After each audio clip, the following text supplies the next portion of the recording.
السلام عليكم ورحمة الله وبركاته. قبل في هردفتوتا كينيا هر اللي فيديو كرولوس أورهان فيديو هاروت انت لا هاروك قبل ندفن تجرا هندي كيسنو بغغرا فيديو كينيا هاروت تنغان دفتن سنين جنة كان بودي فيلم كرولوس أورهان كيستي فيلمني حالها ماتين أكاديم ما جروني ملتا شينشا حكومة بيكتن أنغو دراني تي في لولتوت دراني أكسما هم نيساتن دراني هند أبي تجرا أما غرو وراني إفتي أورهان بيوجين فولدرتي وليمباني كبساو سا هنجراتو كاناف كايو إسا قلمانغو وداف جتشا هاليلا شراتين hojjechuun jalqaba beeysa keessatti akka mul'atutti haleellaan hamaa ta'e aktara nuti baay'ee jaallannu booraan bay irratti rakkina guddaa fideera haa ta'u malee sheenshaa tarkaanfii hamaa kana dhugumatti fudhateeti jira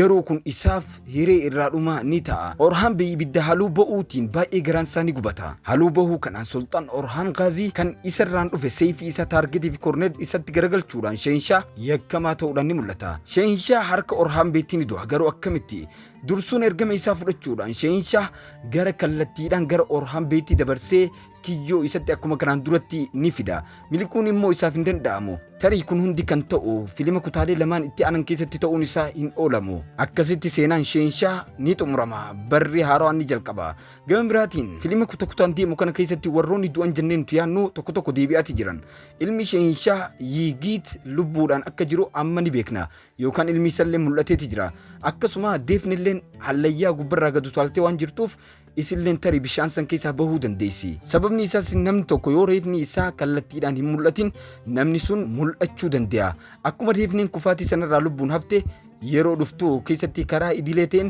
iskriiptii keessatti deebitee ni hammatamti jedhee yaada gara iskriiptii sanatti waa'ee aktaroota deebi'ee yoo dubbannu itti dabaluun yookaan aktaroota dabaluun barbaachisaadha balabaan dumrul amma immoo booraan alpa filima wal duraa duubaa kana keessaa bahuu isaaniitiin tarree isaanii amma baay'ee banaa ta'eeti jira sababa kanaaf taphattoonni adda addaa yookaan aktaroonni adda addaa itti deebi'uun dirqama ta'uu qabu akka yaada kiyya namni tokko bakka duwwaa kan inni guute jedhee yaada qaawwa sana guutuudhaaf carraa cimaan kan jiru gaazii alp filima kutaadhaan deemu kana keessatti yoo deebi'e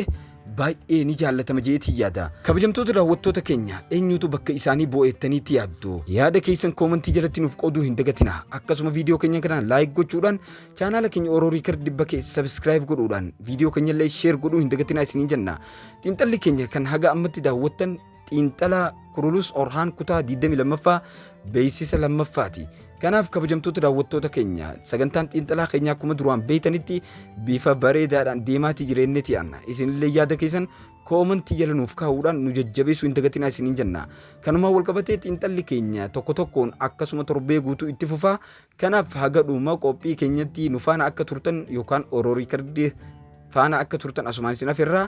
beeysa gabaabaa kana booda sagantaa keenya ni xumurra kun haafii diikooridha haafii diikoor faaya garaagaraatiif kan tajaajilu yoo ta'u sagantaalee akka giraaduweeshinii fi sagantaalee marraqaa fi sagantaa qalabatii akkasumas sagantaalee sargiidhaa fi kan kana fakkaatan irratti sagantaa keessan miidhagsuuf qophii isaa kan xumure yoo ta'u haafii diikoor filannoo keessan haa ta'u nu argachuudhaaf lakkoofsa bilbilaa duwwaa 968889883 irratti dawwaluu qofaan gatii salphaa ta'een iddoo barbaadanitti hojjechuudhaaf qophii isaa xumureeti argama haafii diikoor filannoo keessan haa ta'u